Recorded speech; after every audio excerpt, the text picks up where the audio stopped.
شوفوا كده الفيديو ده. يا جدعان اخويا شغال في الجلاتين، شغال مع عميد في الجبل ليه يومين ضايع مش لاقيينه يا جدعان.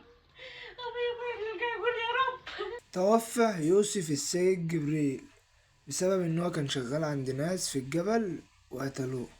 حسبي الله ونعم الوكيل. خلاص اخويا مات ادوله بالرحمه. عايزين حق اخويا يرجع له مش عارف. الرسالة دي لكل اب عايز يغرب ابنه عشان الفلوس. الطريق ده صعب، ويا ترى يرجع لك ميت لا يرجع بالفلوس. انا عايزكم تترحموا على يوسف يا جماعة، عشان بجد هو شاب زي الورد، وبجد ربنا يرحمك يا ابن الحلال. كل اب يخاف على ابنه، وكل ابن عايز يسافر يعرف ويتأكد ان البلد دي احسن من غيرها، ومفيش حاجة اسمها مستحيل. المستحيل انك تتغرب عشان تموت. ربنا يرحمك يا يوسف. كل نفس ذائقة الموت ثم